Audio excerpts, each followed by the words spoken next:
What's going on, guys? Welcome to another episode review for Jujutsu Kaisen Season 2. This is episode 16, and with me, as always, I have Blue Spade.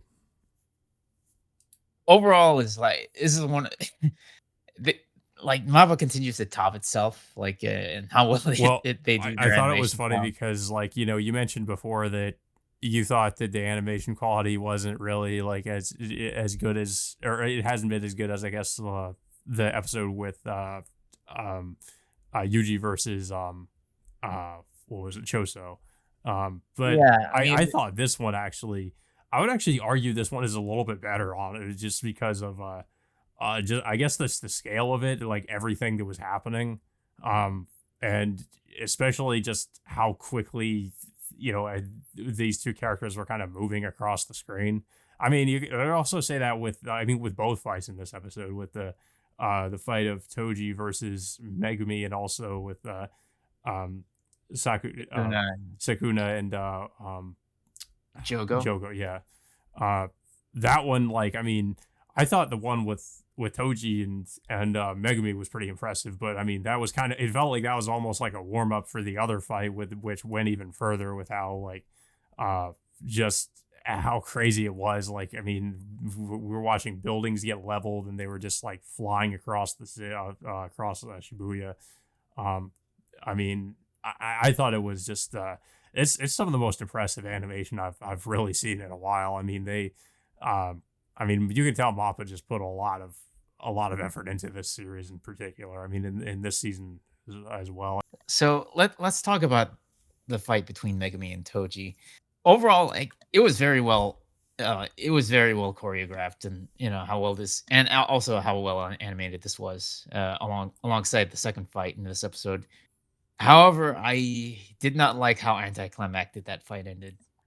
Yeah, I mean, I can understand that, considering uh you know what, but I mean, it made sense though, once once Megumi revealed what his name was to Toji. It kind of seemed like it snapped him back to his senses for a brief moment, so then he just uh ended up killing himself. I mean, it kind of makes sense. He doesn't want to, I mean, if he kind of came back to his senses for that brief moment, he realized he was fighting his son, and he doesn't want to, he really doesn't actually want to hurt his son. But maybe if I guess hypothetically, if he never found out like what his name was, he probably would have. I feel like he probably would have won that fight. Honestly, I mean, Toji is kind of, we see how powerful Toji was, um, in the hidden inventory arc, and and we see how powerful he still is in Shibuya arc when he gets brought back to life. Um, so I don't know. I mean, we do know that Megumi can definitely hold his own, and he can just summon all these different, I guess, these different beasts to fight for him. But I wonder how, how that would really, how that would work out against Toji. We did see with the rabbits how that kind of worked out. I mean, Toji just kind of pretty much just shrugged all of them off. I mean, we see all the rabbits just kind of try to swarm him, and he just easily, uh, just kills every one of them, just trying to pretty much trying to mob him, trying to get to him. Yeah, but like I said, the fight ends in which Toji asks, finds out that Megami is Fushigoro, rather than a Zenin, Yeah. because I think that's the reason why Toji's satisfied for the way things turned out, because All he you right. know Yeah. he So we should also mention that too. I guess it's not so much because he found out it was his son, but also because he's not one of the Zanin clan. That was one of his like final wishes, is that Megumi not be a part of the Zanin. Yeah, and then of course that's the exact moment in which Toji ends up stabbing himself in the head.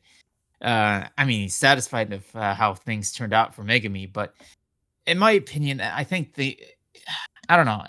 Really felt like the fight could have gone in a different direction, or at least I don't know. Like Toji could have stayed alive for at least a little bit longer, to a certain point of the story. But I don't know. In my opinion, I just feel a bit mixed about Toji immediately getting killed off like this. Well, again, just as soon as he got brought back, just a few episodes ago. Yeah, I felt like this. I felt like this fight could have been like a pretty big moment just maybe for Megumi realizing like that he was fighting his father. Um, you know, obviously Toji realizes that it's his son he's fighting at the end, but Megumi doesn't really know that it's actually his father he was fighting.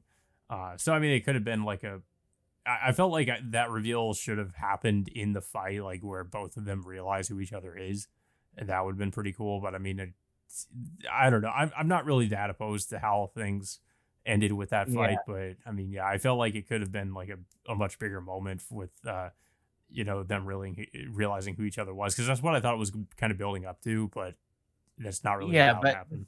the thing is, like, Megami never really had any positive views on his father, just due to the Yeah, fact that Toji was never around for him, his entire childhood.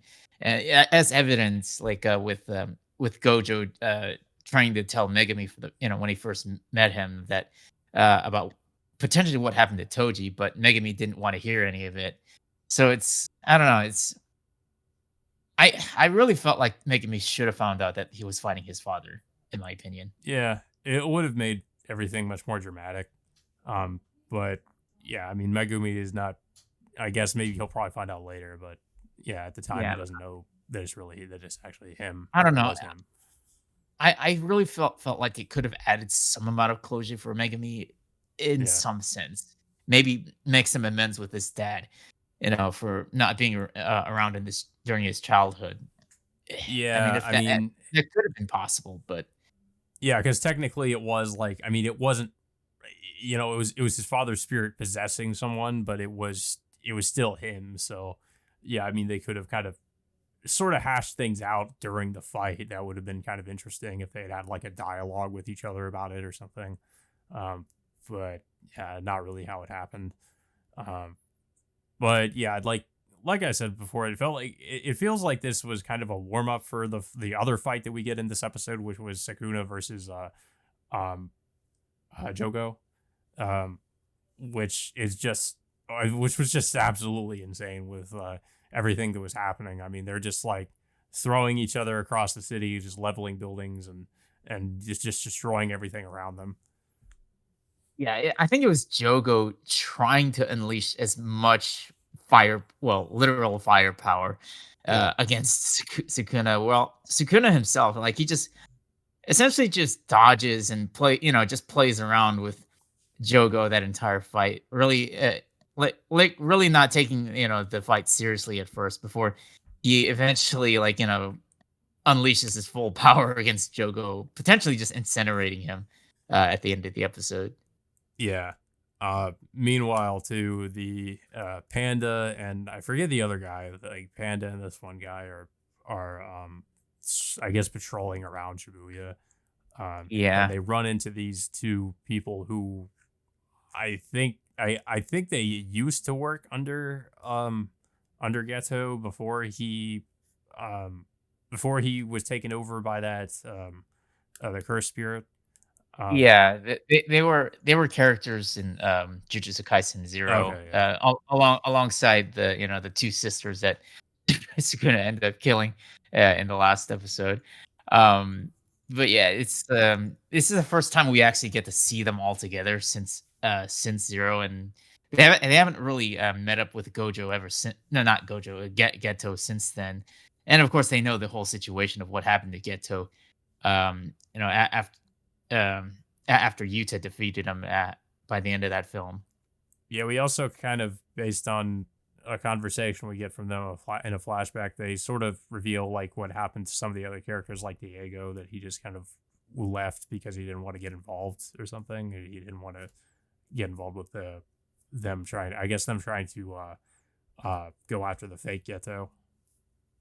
Yeah, and of course, we know like one of the other members, I think, is currently with Yuta somewhere in right now, by Kaisen Zero film. What wasn't it Diego that Um, was with Yuta at the in the uh, post credit scene? was it? I can't I I think can't it was, remember. yeah. Like as when we see in the post credits, it was Gojo visiting Utah. I think Diego was there with him.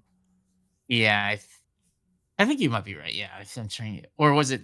I think it was Miguel. I think Or that Miguel. guy's Yeah, name was yeah, yeah. Miguel. So, Yeah, I don't know. I was yeah. thinking Okay, Diego, okay. So but yeah, yeah.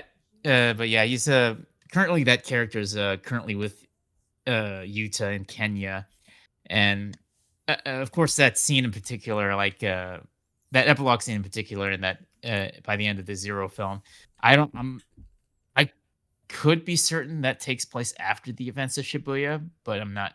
I can't say for sure because they're a bit I feel like it ambiguous about that. either before or after. I mean, because if Geto is not or not Geto, but Gojo's not imprisoned, um, then it would I mean have to either be before or after that the Shibuya arc. Yeah, probably. But yeah, overall, the fight between Sukuna and Jogo was like it was all really good in my opinion. I thought think it kind of topped the Choso and Yuji fight. Um, but yeah, it's like what's also funny is like Sukuna toyed around with um and what was it with Panda and the other guy, threatening to kill them if they ended up moving before what was it? Jogo's meteor strike ended up uh hitting them. So he Yeah, basically just like gave him a signal of when's the right time to to escape this huge ginormous meteor that's about to crash onto them, and just then they just hightail it as soon as he gives the signal. yeah. Also, we should mention as well, like after the fight, that Megumi has with Toji, he's actually attacked from behind, by the guy with the ponytail.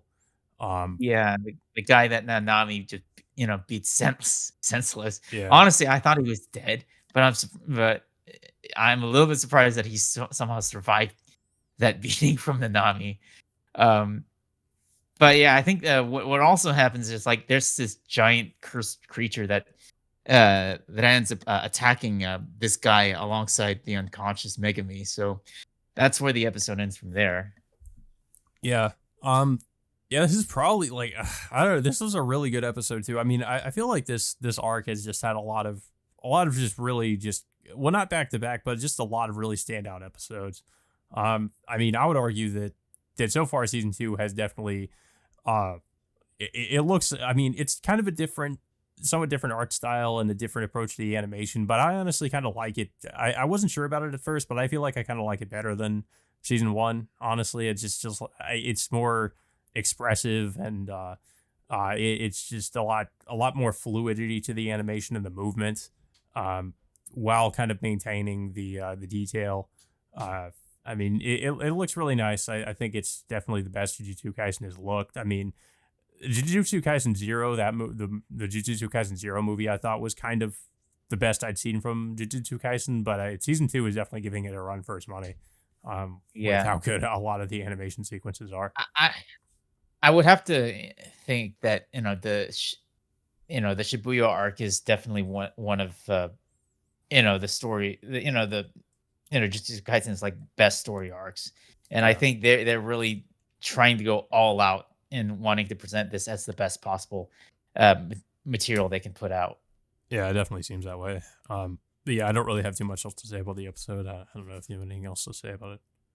Yeah, I mean, I enjoyed this episode, but uh, with the exception of how anticlimactic that Megami fight against Toji ended, is just I mean, I really felt like it could have ended or gone a little bit differently, in my opinion. But Yeah. I mean, we'll have to see where it goes for Megami moving forward.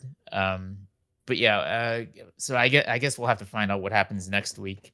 Um, what's going to end up happening with Sukuna, and also what happens to Megami by the end of the episode after he got ambushed by the other guy. But yeah, Hmm. so I guess we'll have to find out in next episode. I think we're only like what like it's like what like 9-ish episodes left. Yeah, I think so. Yeah. But yeah, guys. So that all being said, until next time, we will see you all later.